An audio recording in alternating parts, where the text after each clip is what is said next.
I'm not going to say a single word about the Tennessee Titans record against the Indianapolis Colts because I was a punter, and there's no reason for me to talk about that.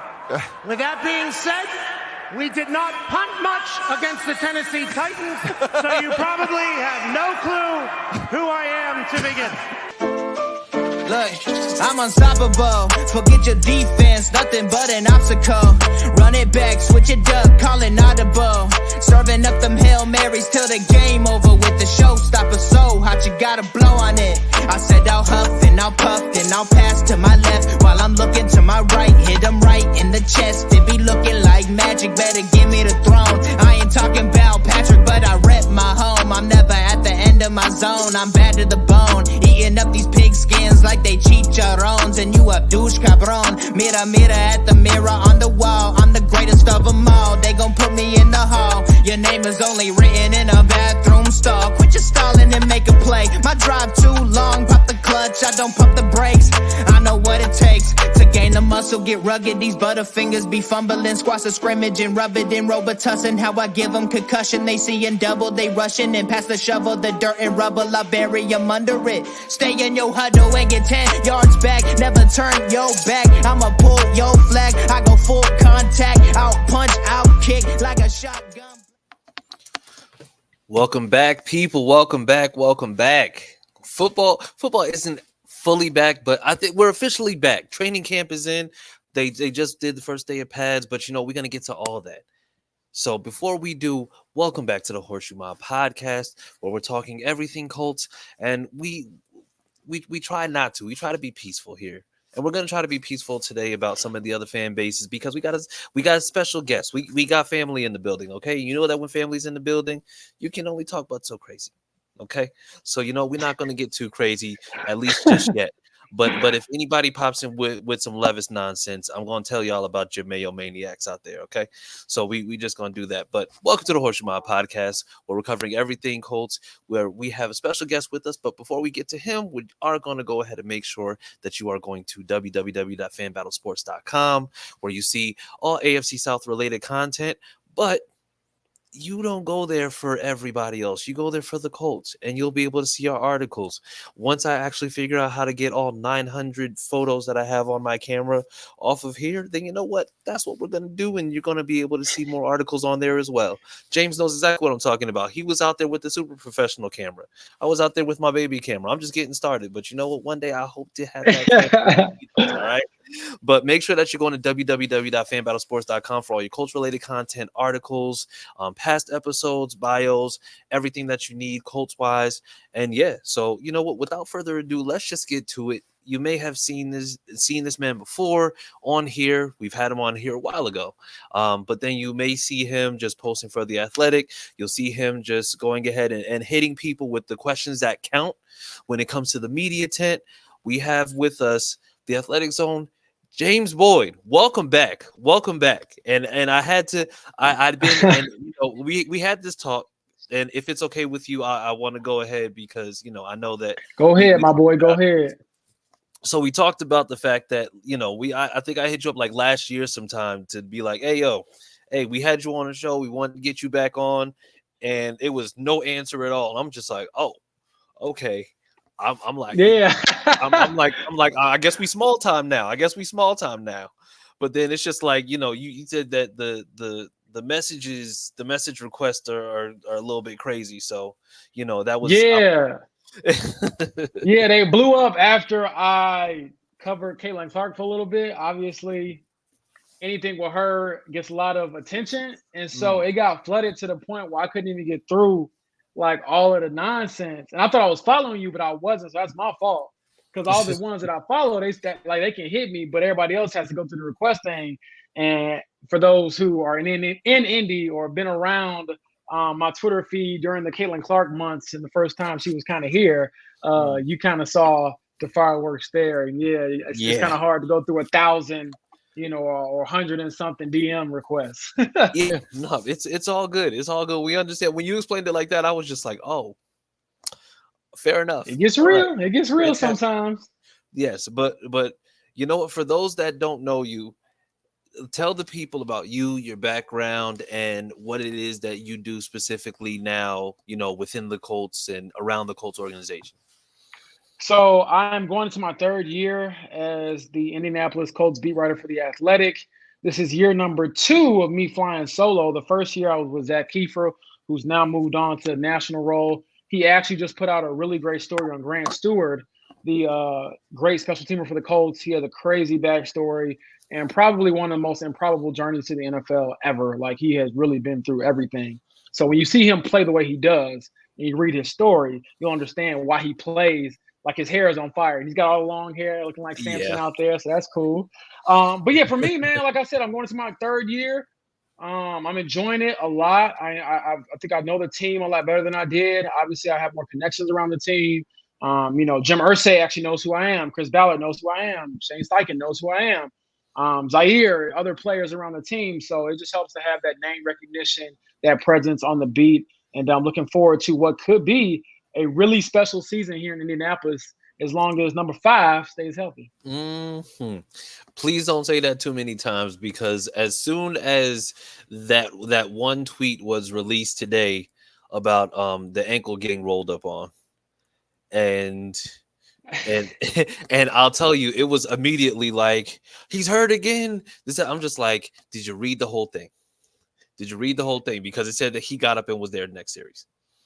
Yeah, I think with Anthony and in that particular play, I did not actually tweet about it in the moment, because I learned my lesson dealing with it with Shaq. Was coming back from his injury last year. It's like, when a guy has been through some injuries, you want to make sure you definitively get whatever you tweet out right, because tweeting out the initial reaction is that, yeah, it's going to get you engagement, it's going to get you retweets, it's going to get you a couple followers possibly, but is it the right way to share information? And so I just felt like, hey, he got up and he kept practicing, then he must be fine. Like, if he had stopped practicing, I would have told y'all, okay, he got his foot stepped on, he's not practicing. We asked about it afterwards. Shane Steichen said, no, he's fine. But I think sometimes I've learned to not be as thirsty to be first, right? I think I want to be more accurate to anything, because obviously anything that you put Anthony's name next to becomes a thing, and he's already trying to shake that label of being injury prone. Yeah, absolutely. And I think we experienced that last week after Thursday's session, where somebody posted from a clip that they had of them doing drills, oh, Anthony Richardson can't hit the right side of a barn, and then the next thing you know, you see that there's a tweet that follows that says, oh yeah, he went 4 for 4 in 7-on-7 drills. It's just like, well, I mean, apparently this barn is a moving wall, because I mean, apparently he's hitting it repeatedly.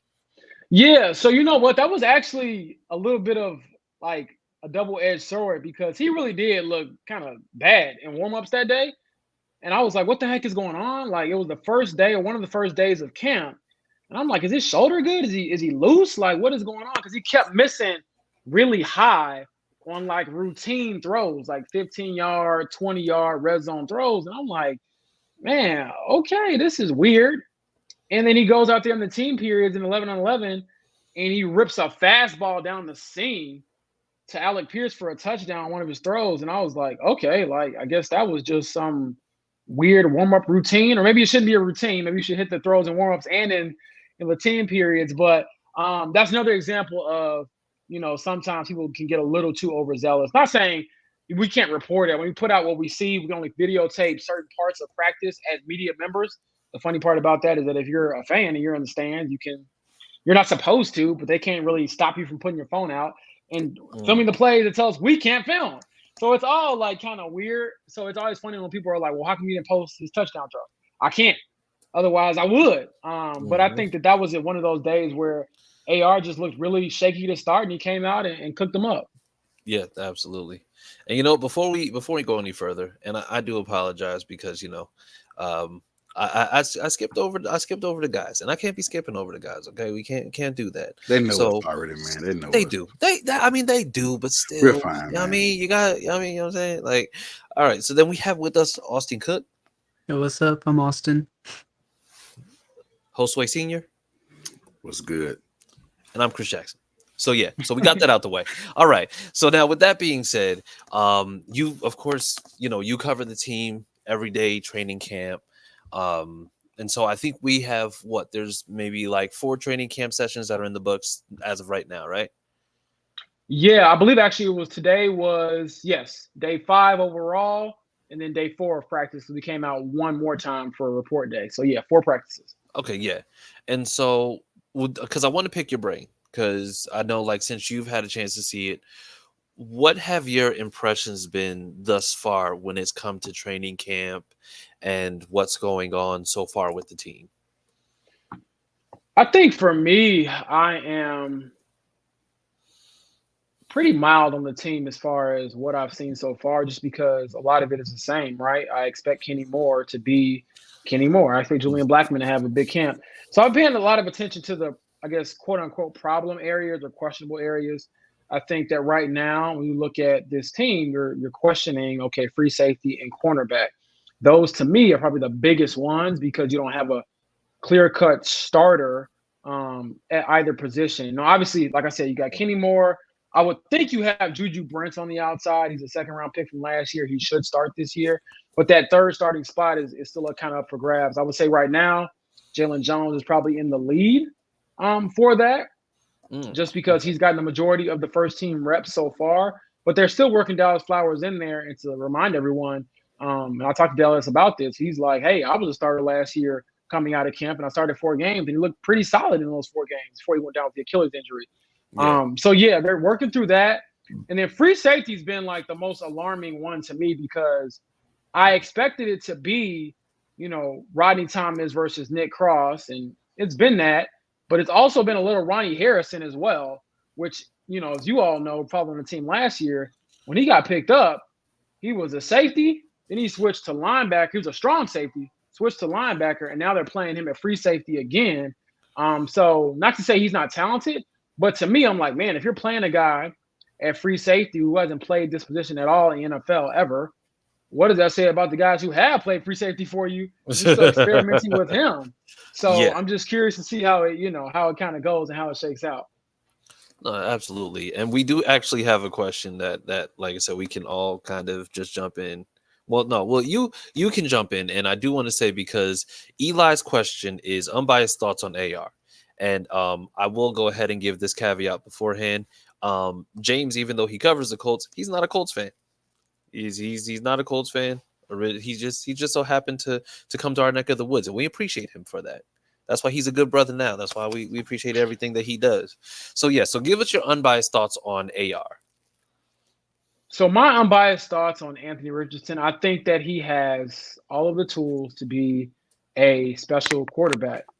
I think that he is a better thrower than maybe I gave him credit for coming into the NFL. Yeah. However, I think that several Colts fans, no shots intended at you all, I love you all, might be a bit overzealous just because the sample size is so small. It's a 4-game sample size. Yeah. And while it's promising, I just think that if we had maybe 8 to 10 games last year, I will be able to give you a better or a more accurate assessment of who he is going to be. I'm not saying he can't be a good quarterback, can't be a great quarterback. I just don't know.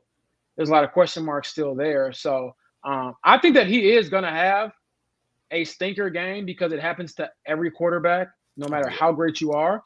And I'm curious to see, how do you bounce back from that? Or how do you navigate it even when you're having it to maybe you don't have your best stuff in the first, second quarter, or even the third quarter? How do you respond if you're a drive away from, winning the game? Like those types of things I think are what separate, the good from the great. And in his case, the unknown from the good to the great. So we'll see. But I think he has all the gifts to be a special quarterback, and he has to stay healthy. He really has had some injury, issues throughout his career, unfortunately, dating back to high school. Whereas now they made this big bet on him to be their franchise quarterback. He's got to stay healthy. Yeah, absolutely. And when you're talking about AR, I think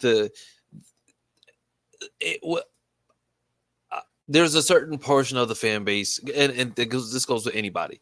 You know, you have the homers who are going to say he's going to win comeback player of the year. He's going to have 4,000 yards passing, 1,000 yards rushing, and then he's going to have a whole bunch of just crazy nonsensical things that they say. But I think overall the resounding theme is that it's just like, I think staying healthy, like playing safe, like yes, run, but if you see that you're about to get hit, it's completely okay to slide. This way you can avoid contact. But I mean, and like I said, you guys can chime in. My expectation, I can go ahead and just put out stats, but honestly, if he plays for all 17 games this year, and his stats are just solid, I mean, I think that's a successful year or something to build on. But like I said, I don't know. Austin might have something completely different when it comes down to that. I don't know. He's looking like it. Go ahead, Austin. Give it to me.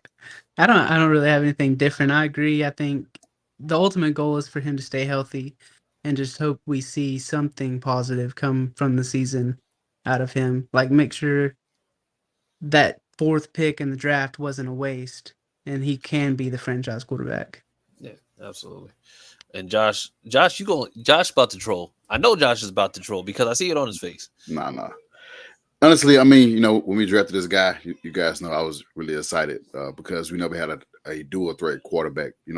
Andrew Luck could run, but he wasn't as athletic as AR is. Like you said, first and foremost, got to stay healthy, got to play a full season, and give us that those glimpses what we saw last year in those small sample. And I think he can do that. But my expectations are still the same. I'm not too high and I'm not too low on his on my assessment with him. I think he can be a talented quarterback similar to Lamar Jackson, but I won't say 2 MVPs type thing. But I just want the guy to play as he played in college and high school. Yeah, absolutely. And then we actually have another question for you, James. What are your thoughts on AD Mitchell from what you've seen thus far over the last few days? Yeah, I don't even say this as a sign of disrespect. I do think he's been a bit overhyped just because I think people see the one-on-one periods, and he did have a hell of a catch the other day. We were talking to Jim Irsay, and I'm like, love you, Jim. Glad you're back out here. But, brother, do you have to talk during the middle of the one-on-one? The one-on-one is when the real smoke happens, right? Yeah. I'm seeing AD, catching crazy passes and hyping up the crowd, and I'm trying to sit here and focus on Jim Irsay and ask him some serious questions about the team. So that was a little bit of a catch-22 right there. But I will say, AD, I think up until that point, hadn't really made a ton of plays throughout training camp, which isn't really worrisome for me. I think that he's still learning the offense. It's still obviously new to him. And I think you look at that wide receiver 3 competition, that's where Alec Pierce is going to have an edge on him, just been in the system longer, been in the NFL longer. But I'll also add that we're talking to Reggie Wayne about him. He was saying he is an alpha. He is a dog. Like, he has that, get me the ball type of mentality. And I think, even with some of the limited production or lack thereof I've seen throughout training camp, there has still been a moment here or there where I'm like, okay, that's why they drafted him. Because he went out and made a catch like the one he did on Dallas Flowers in that one-on-one drill. He had a couple in team catches over the last couple of days, nothing too explosive, but just to get his hands on the ball in this offense, I think will work wonders for them and work wonders for his confidence and his ability to get acclimated to the NFL. But I will say, we probably, if you're a Colts fan, need to pump the brakes just a little bit on him, because I think some people underestimate how hard it is for transition to the NFL and instantly be an impact guy. No disrespect to him. I think that he has all talent in the world. Obviously, he's an athletic freak. And, I could come, by week 3, I could be dead wrong. And trust me, if I'm wrong, I'm not going to be mad, because that means they're going to be playing very well and my life is easy. But I just think that, sometimes with the excitement, there's not a lot of grace offered. So, again, if he doesn't start week 1, it does not mean that, he's having some bad offseason or he, isn't a future top wide receiver for this team. Yeah, I ain't gonna lie, man. I am overhyping him. I got him. His comp is like DeAndre Hopkins, so I need to maybe need to chill. Yeah, you thinking best. But you know what? I'm actually glad that when I working in the space that I do, man, and I'll be honest, Josh, I think that sometimes people can be like too cynical sometimes, where it's like the offseason comes, right? And we, and to me, I do this, as a fan of every team I ever grew up watching, basketball, football, whatever. I don't care what moves they made in the offseason. I was always like, we gonna make it work. This guy, I don't really know, but he with us now, we gonna make it work. So that's just how I think, and I appreciate that energy more than like people who are saying like nobody's gonna be good. Oh, why'd you draft Layatu? He had a neck injury. Why'd you draft AD Mitchell? People said he had an attitude problem. Why? I'm like, well, why draft anybody? Yeah. I mean, you're not gonna get Andrew Luck or Peyton Manning in every draft. Like you're gonna have to, get some guys who have quote unquote flaws and work through them. And then, like most NFL teams, you find some guys who might have been overlooked. Perfect example is Zaire Franklin, and he ends up being a baller for you and overshooting what you thought he could be. So, yeah, I'll say right now, be as positive as you want to be. And trust me, when people talk about AD Mitchell, I'm sure he's saying the same thing to himself, like, no, I am going to be this great player. And to his credit, even though he hasn't had a ton of production throughout college, never had a 1,000-yard season, he also really had a bunch of big plays and big moments. And I don't think you can really quantify that. Like, the dude ain't afraid of the moment. I mean, he's going to go back to Lucas Oil Stadium, which is the same stadium he caught a touchdown pass in, and I believe the national championship for Georgia. So, I mean, the dude is used to big moments. No, absolutely. And pivoting to another wide receiver, because we got like a bunch of comments coming in, but it's like, do you believe that Josh Downs will have a better year than the rest of the wide receiver room? Seems like AR has chemistry with him. So this was a hot take in the media room the other day. We were debating, and I threw it out there, could Josh Downs have more catches than Michael Pittman Jr. this year? And I don't say that as we're going to see Josh Downs be wide receiver 1. I think it could be one of those things where he has like 5 more catches just because he's like that release valve for Anthony. And it does seem like when you are, how do I explain this? Like when you're in the thick of this and you're kind of under duress, if you're Anthony, you find Josh Downs. That's what happens throughout every practice. It seems like, he's always on the higher end when it comes to receptions. Now, when Pitt gets the ball, it's usually down the field. It's a possession catch. It's a first down. Whereas with Josh, he can do some of those things too. Every now and then, though, he gets 1 or 2 more that are just kind of like those little check down, 5 or 6 yards, just to keep the chains moving. And I think that's where we could see AR have potentially the best chemistry. And it also helps that, maybe they're the same draft class, spend a lot of time together. They seem like they're really close friends, which obviously helps. And Pitt's the same way. I just think that, again, it might be a little bit easier to find Josh as he kind of wiggles free across the middle of the field. And to me, he's kind of like a water bug. Like, he just kind of like floats and flutters through traffic. And then he figures it out. And then he mentioned the other day, which I wrote about at The Athletic, you can check out that story, like that, developing that telepathy and that chemistry with AR, where they don't even have to like really, have something written down in stone. Like, okay, the play says do exactly this. They can kind of feel off each other and play, off each other. And it's like, oh, okay, I'm going to sit in this open area here, even though this isn't our play. I know it's open. It's open. We're both, feeling the same type of energy on this play. We'll make it happen. And I think when you start having that connection, it's early, still very early, but if you can build that connection like a, Peyton Manning and Marvin Harrison, like a T.Y. Hilton and Andrew Luck, where you're kind of communicating without having to have explicit plays laid out there, I think that would be a huge, obviously, step forward for this offense and a big reason why Josh could be AR's quote-unquote favorite target.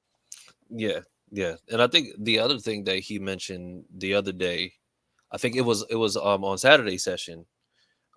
He mentioned the fact that he felt better this year, like he felt quicker than he did last year, and he did feel the improvement.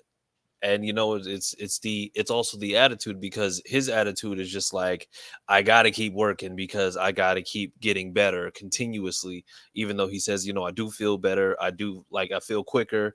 I feel stronger. Like he's I think we're seeing him kind of develop into a Steve Smith without being as much of a head case, because Steve Smith was a wild man, but I'm not gonna say too much because I don't know, somehow he be hearing stuff, and I don't want to deal with that. So, and then we're gonna take the last question. Then we're gonna actually just talk about just some recent news injury wise. But they said thoughts on JT's performance after after coming back from the injury last season. I think that he was a bit sluggish to start last season because he started it late, obviously. But I thought that last game against Houston, that was I'm the best running back in the league type of level, JT. I have it memorized because when you cover the team, you just learn to memorize stats. Like, for example, just random stuff. Like, I know Josh Downs had 68 catches for 771 yards and 2 touchdowns. Like, it's ingrained in my memory. But with JT, that last game, 30 carries, $188, and a touchdown run. I believe it was like 49 yards on the touchdown run. Yep. He looked like the league rushing champ that he was in 2021. And so I think that he will have a big year if he can stay healthy. He's another one, he hasn't been as, spotlighted as AR because AR is the quarterback and he missed so much time last year. But JT's been banged up the last 2 years. He missed 7 games last year and 6 games the year before. Yeah. And so if he can stay healthy, he's still only 25. I think that he could be in for like a 1,200-yard season. I don't think we'll see like him leading the league in rushing again just because of Anthony and his legs. But I do think that 1,000-yard season should be in his future. And he should be fresher because of that if they are able to make the playoffs and he can keep it rolling. And then I'm curious to see just how much they might use him in the passing game because that is something that he's shown the ability to do. And again, like I was saying, Chris, if he can be safety valve and kind of like that release point for AR, that's another, completion, another 5-6 yards where you're keeping the chains moving and you're building AR's confidence. So I think JT's in for a big year. He's paid, already. Don't have to worry about trying to get paid. You're healthy. And then you're getting a ton of reps with AR as well, because last year they didn't have any preseason work together. Yep. They had basically 1 week of practice. And then obviously the week that JT came back was the same week that AR got hurt, and they only played 2 snaps together. Two. And so literally they're going to, smash that threshold most likely in week 1 alone. And then we'll see from there. Okay. All right. And so moving on, because we know that we got some things to discuss that are a little bit more recent. So Samson Ebukam went down in practice yesterday, ended up being carted off. Initially, they said it was ankle and then found out it was torn Achilles. So he is now ruled out for the year. I'm not sure exactly how much of that you got to see. How did it happen? Exactly what was the initial reaction on the field? Like what was going on when it came to that whole situation? Yeah. So unfortunately, I did not. Well, that's probably not the best word. I did not see it. I mean, obviously, I don't want the guy to get hurt, and I don't want to see him get hurt. So that's why I'm like, I don't know about unfortunately is the right word. But I didn't see that actual play because that happened again when Jim Irsay was talking. And so I was trying to balance both, and I was standing right in front of Irsay, and he's on his golf cart, and you can't really see the field. And then out of respect for him, really anybody I interview, if I'm talking to you or trying to get something from you, I try to keep my eyes on you. So I did not see the play. Obviously I heard about it afterwards. We talked to Shane Steichen about it afterward. He said it was a calf. And obviously we know, sometimes it really is a calf, and sometimes it could be like Kevin Durant, which in this case, it was an Achilles. And so talking to players today about it after everything kind of got confirmed, they had time to digest it. Obviously, Latu, I shared that on my Twitter account. Yeah, saw that. I wrote about it today in my story. That's a guy he knew before. He even knew he was going to be a Colt. This is someone he considered to be a kind of a mentor before he even reached the NFL. And then they bonded even more after being, drafted and being on the same team to the point where now his heart really goes out to him. And so he was obviously upset. Tyquan Lewis, who's been through some injury stuff of his own, was saying how he feels for him and wants the best for him. And so it's a big blow. Don't get me wrong. Samson can play, not a household name, but a very good player. Led the team in sacks last year. Obviously going into his second year in Indianapolis, is a devastating injury. But I guess if there's a silver lining for this team, that is probably their deepest position, the defensive line. And then you made the investment in Latu, where, again, maybe you didn't want all of this on his plate just yet. Yeah. But by default now, he's going to get more on his plate. And he's a guy who's basically begging for it because dating back to rookie minicamp, OTAs, veteran minicamp, even now, he's always one of the last guys to leave the field because he's always asking for more work. And now he's going to get it. And then today, as I'm sure you all are following along online or on Twitter, he was balling today. I don't say that lightly. I try not to give too much credit throughout training camp because I'm like, it's not real football. Mm-hmm. But he had a play today where he chased down AR. And I was like, yeah, in a real game, you're begging AR to throw the ball away, number one. It's like, don't get an extra hit if you don't have to. Just, know when to fold him. But if he does hang on to it, that would have been a sack. Like, he was not outrunning that man. Like, he is fast. And he's also very nimble. And now it's like, okay, can you be a good enough run stopper for them to play you, on less obvious passing downs? But, yeah, man, big blow to the team. Sampson, someone I've interacted with, not a ton, but enough last year that I'm not like unfamiliar with him. And obviously, prayers go out to him because I do want, as naive as it sounds, for everyone to obviously be healthy because, this is their livelihood. This is what they love to do. Yeah.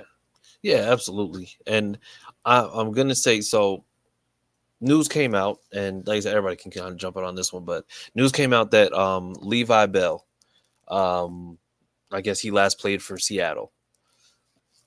Sure.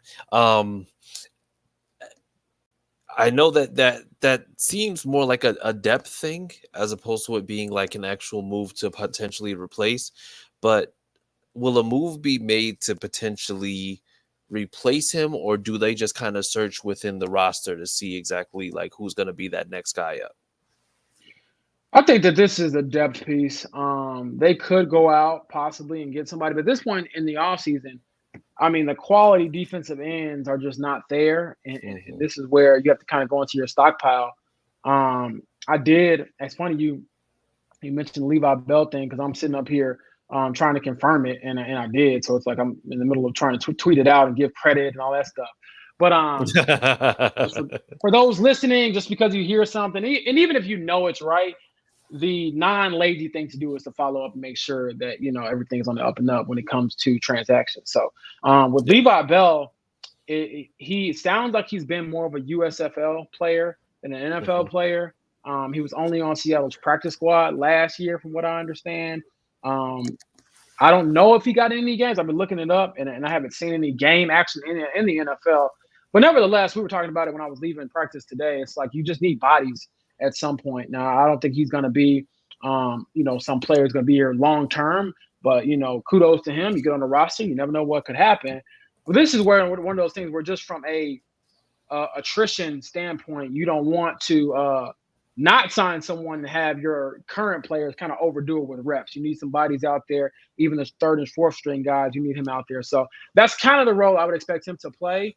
Whereas I would expect Laiatu, Dio, when he does come back from his calf injury, which we believe is a calf, like he's not torn anything to my knowledge. It's a calf injury. If he's able to come back sometime next week, like those guys to absorb more of the snaps. But I think Laiatu has kind of earned the right, especially after today, to get some more looks with that first team. Okay. And like I said, for the rest of the guys, I'm going to say, if there's a move that you would like to be made to potentially replace Ibukum, what would that be? Or are you just good with just Latu just stepping in immediately? I think there isn't some headlining move where I'm just like, that's the one. I think ideally you would like to see Dio take more of the reins if he's a starter. But also you would like to see Laiatu. When you're the first defensive player drafted, they didn't draft you to be, a spot player. They drafted you to be an every down player. It's just that, in his case, maybe it's going to be thrust upon him sooner rather than later. So I think ideally you would want him to be that guy who takes on the extra workload and gets it done. And like I said, he's a workhorse.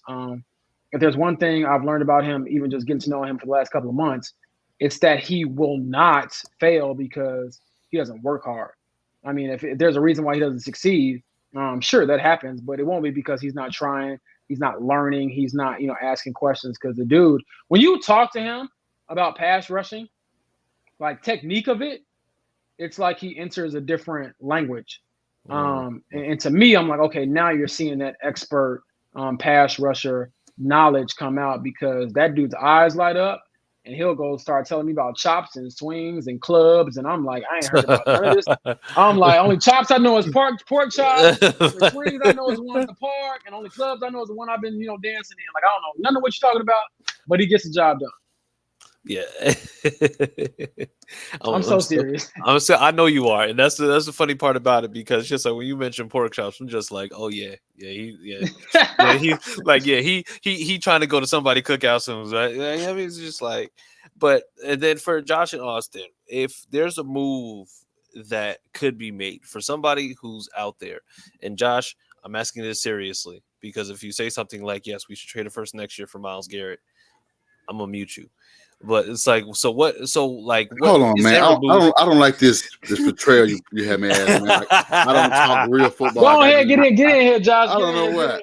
Hey, this guy, James, he know I've been high on Latu since he was drafted. I got a jersey on the way, so I want this guy to be on the field against Houston Texans, against their guys on the O-line. So I want to see him play right away instead of having a Yannick or whoever else they got. Like you said, there's no quality edge rushers out there available for us to pick up. We had opportunities to get them when the free agency first started, but we didn't. So roll out the guys that you have right now and see what they're made of. Everybody's plate is getting a little bit fuller now. So hey, you got Taquan Lewis that could potentially step in. Like you said, Dio.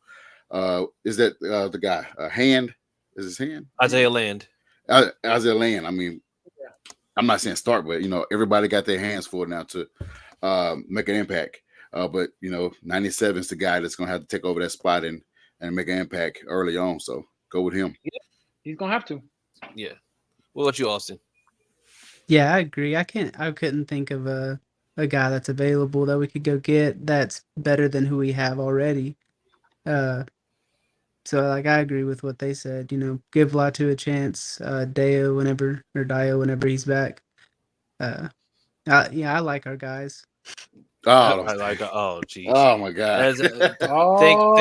Thank you. You saying words that get me caught up, man. Because every time I tweet that out from Ballard, folks get to yelling at me like I choose who's on the team. What the heck is going on, man? Yeah. It's you Austin saying that you're gonna have me getting, give me nightmares, man.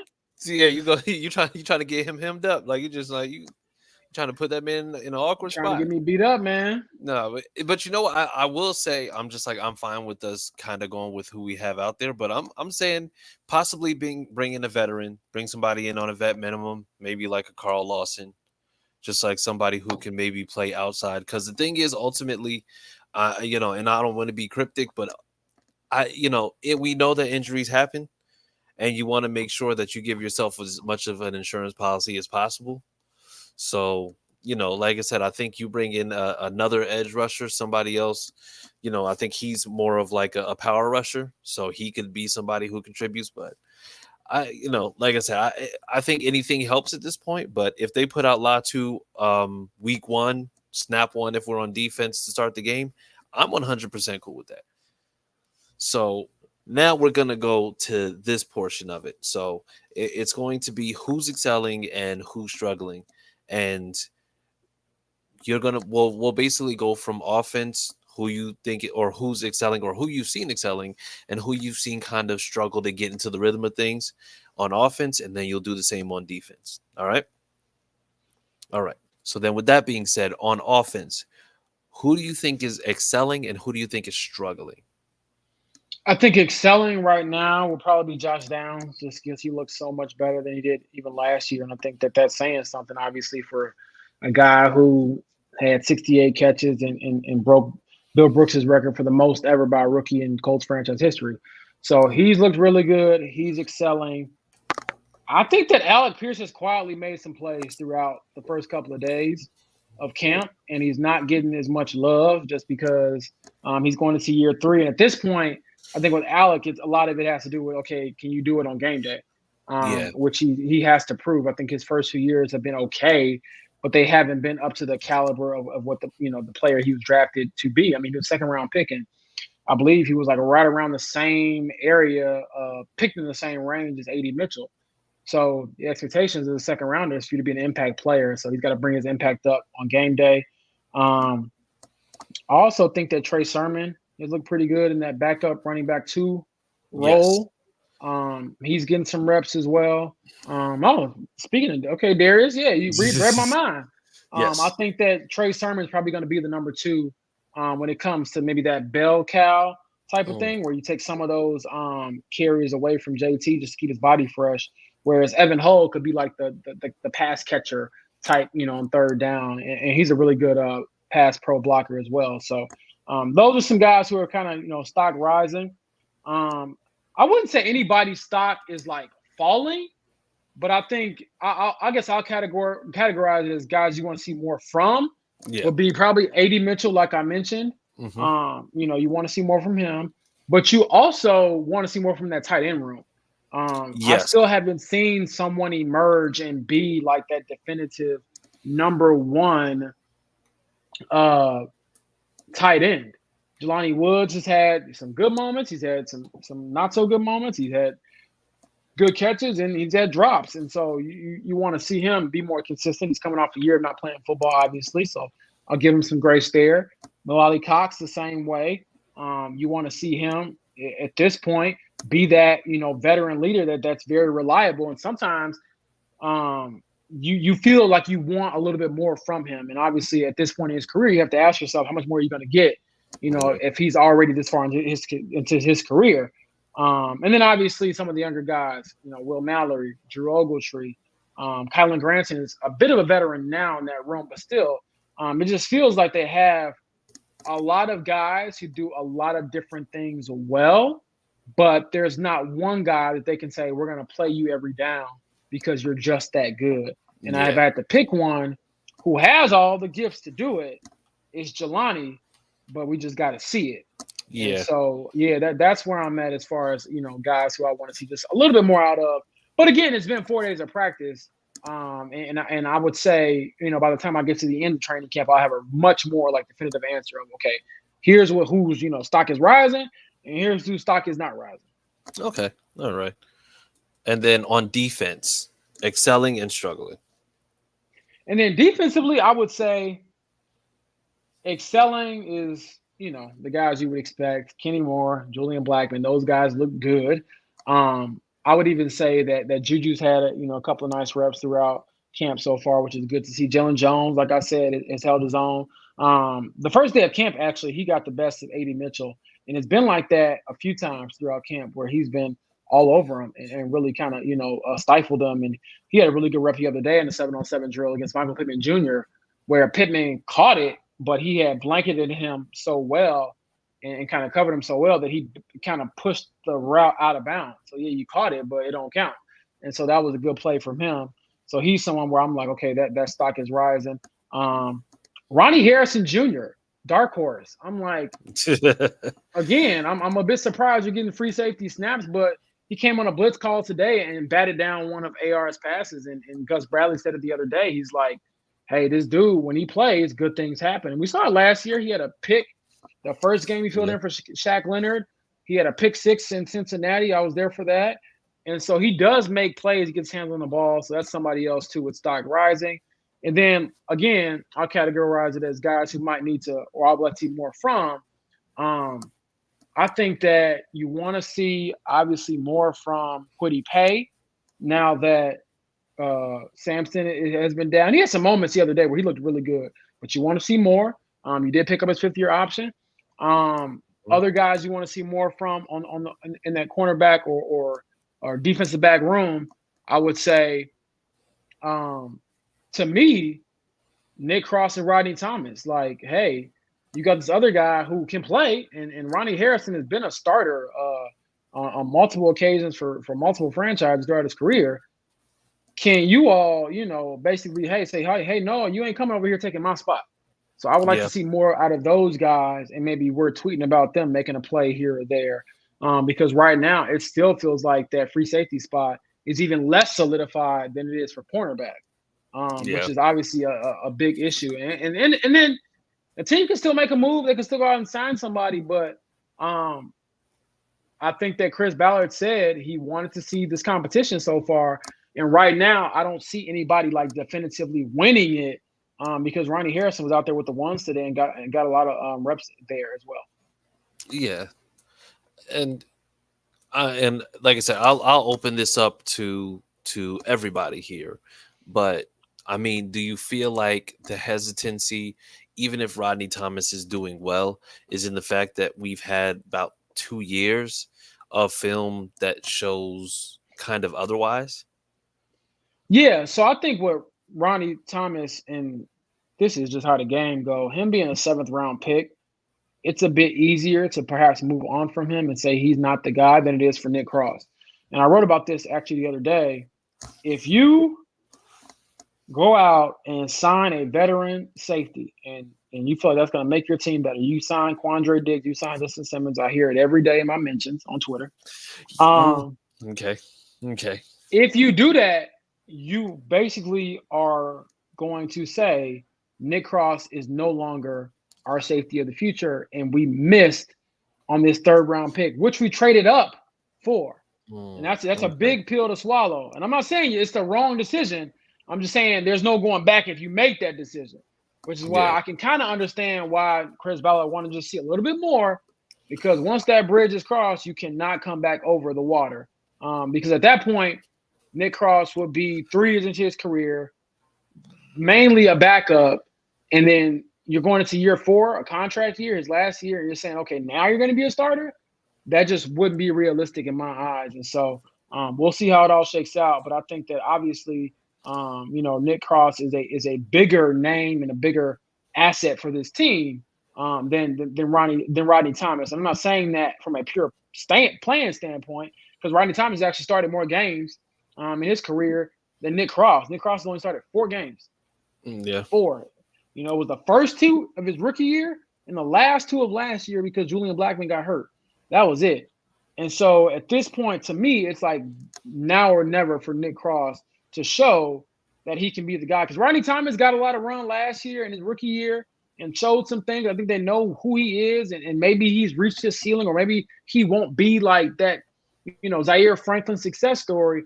But with Nick Cross, it's like, man, they thought he was going to be a 1st round pick if he had stayed in school and came out the following year. Whereas now it's like, dude, it's do or die. Yeah, no, absolutely. And that's, and like I said, then I'll let Josh and Austin, y'all can go ahead and jump in, because like I said, we talk about this all the time, frequently, just about the fact that it seems like whenever things are happening, it's just like the secondary always is kind of like taking hits, but never trying to solidify anything. But I'm gonna say, what is you guys' thoughts when it comes to how, what the free safety competition or potentially lack thereof looks like right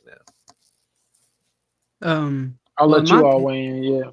Yeah. Well, in my opinion, if Nick Cross is the reason we're not going out to make a move, then he should be the starter. Like, if we don't make another move, then he should start. That's fair. Okay. What about you, Josh? Yeah, I've been saying this since year 1, his rookie season, where I think he got benched after the Chiefs games. Or benched before the Chiefs game, I think it was. And I was wondering what was going on. Like you said, like James said, he traded up to get him. So you should want the guy to go out there and make, bad plays, good plays, as you did with Ronnie Thomas, who's a 7th round pick. I'm not sure what is going on with them not allowing the guy to go out here and make those bad plays and learn from those plays and be a better version of himself, rather than, putting Rodney Harrison out there, who played the position before, put him back out there in that spot after him beefing up to be a linebacker. So I'm not sure what is going on. I don't know if it's Gus Bradley not trusting him. I don't know what is going on, but certainly I want him to go ahead and play and get those bad reps out to be successful in the long run. Yeah, that sound good, but it's too much riding on the season. It's like Yeah. you Yeah. can't really have time to be having bad plays. You got to be able to play now, and so I think that's the challenge. And let's keep in mind that it's also more cost effective to keep Rodney Thomas or Nick Cross and on the back end and trust that they can get better. But I just think if you're a serious playoff team, man, and you don't want to be able to look back at this time, which is where it's hard to be a GM because you're always doing risk versus reward in your head, but you don't want to look back and say you missed the playoffs because there were 2 or 3 games where you put up 30 points, but you lost because the other team scored 35, and your secondary was getting torched, and on the back end. So still some camp left to go, decisions to be made, and obviously a long way away from that final 53-man roster. Yeah. Okay. And yeah, I've always been kind of high on Nick Cross because I feel like, just put him out there, and if it doesn't go well, then I mean, you get something else. But if it does go well, then I mean that means that you absolutely did hit. But it's just the hesitancy to do so. I don't know whether it's a Gus Bradley thing. I mean, honestly, he. If I can be honest, Gus Bradley spent a whole entire season putting Brandon Faison out there in front of our faces as if we didn't see him get cooked repeatedly. Like Mans was getting smoked like brisket repeatedly. And now you're talking about that you don't think that Nick Cross is ready. Sir, I don't know if you know, but you put Brandon Faison out there, and I don't think he's ready now, and he's like 6 years in. So Yeah, that's been my problem. Everybody, the later round picks, like Jalen Jones, he's playing. He played last year. Rodney Thomas played. So why those guys are later round picks, but you got a guy that you picked in 3rd round and you traded up to get. You're not really want to play him as much. I don't get that with Gus. Kind of frustrating a little bit right now. okay, absolutely. And we're actually about to go ahead and wrap it up only because of the fact that, like I said, that's pretty much everything that we had to cover from training camp thus far. We're not even a weekend, but we did get some pretty good information. So with that being said, James, we're going to let you go ahead and get out of here. I know it's just like you got another, I think training camp is in tomorrow as well, right? Yeah, another early one tomorrow, 10 a.m. Ooh. So I'll be up, getting it in. Yeah. I'm excited about it because that's the grind, man. I can't complain when I get paid to watch football. So life is good. Exactly. And if ever you feel like you can't make it, you just let me know. I'll go and place you. So you can just let me know. You can just let me know. But in the meantime, I know that you mentioned beforehand that you do have some things coming up. So let the people know what you got coming up or what it is that you have in terms of projects, any articles, anything that you have. Yeah. So the two, I guess, ones that will be out sooner rather than later would be I'll have kind of like a stock report like we talked about, different notes and nuggets on different players. We talk to so many players every day that sometimes you can't fit it in one like uniform story. So I'll have something where it's just kind of like I'm cleaning out my phone. Here's everything on Jelani. Here's everything on Taekwon. Here's these different people. So that's always a fun read. Another one I'm working on would be just Reggie Wayne's assessment of the wide receiver room. We talked to him. He gave us some great nuggets and insight, which I've shared a few of that, but I'm going to dive deeper into his quotes, look at some stats, analysis, things like that. And then lastly, we have actually a survey at The Athletic where we're asking people like you all, Colts fans who attend the games, to weigh in on our stadium tour, which basically we're asking you, hey, what's the best bang for your buck seats at Lucas Oil Stadium? What's the best food? What do you like? What do you don't like? Just because we want to try to put that out there and give, fans maybe like a little cheat sheet or a hack if they want to travel to a game this year, no matter what city it's in, like what's the best route to do. And I think that would be very helpful, obviously, because I don't have that same fan game day experience. So anytime I can ask you all for help, we're going to do it. Fantastic. And just let the people know where they can find you on social media. At Romeoville Kid on every platform under the sun. So feel free to follow me on all platforms. I'm excited to continue to bring you all some content. I've been trying to bring a little bit more video this year just because I feel like sometimes that can really help you all digest what's being said. I think sometimes you can't really understand somebody's being sarcastic or they're joking or they're serious or how they said something. Body language is everything as well. So I think that's another way to kind of tell a story. So I'm trying to just bring it to you all, whether it's photo, video, obviously writing, whatever the case may be, just trying to meet you all wherever you are. All right, fantastic. Well, with that being said, want to thank you for coming through, James. We appreciate you. I know you did mention that, you know, towards the end of the season, that's when, you know, like end of training camp, exactly where everything is. So, I mean, can we potentially have you back on here in the training camp then? Yes, sir. You know, just hit me up. Like I said, I shouldn't have too much more craziness in my mentions. So I'll knock on some wood here.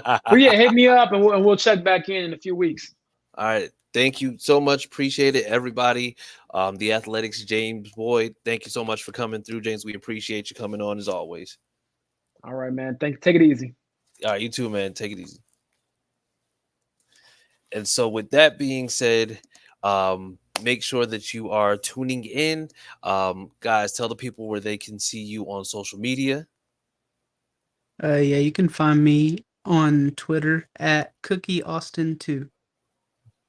All right. Josh, where can people find you? You can find me on Twitter at Who Is Josh Senior. All right. And you can find me at CJ Colts fan. Make sure that you are tuning in this way, and make sure that you're following us at HorseShoe _Mob. Make sure that you're subscribing to the YouTube. Of course, when you subscribe to the YouTube, that makes sure that we go ahead and that we get the numbers up. What's going on, pitching?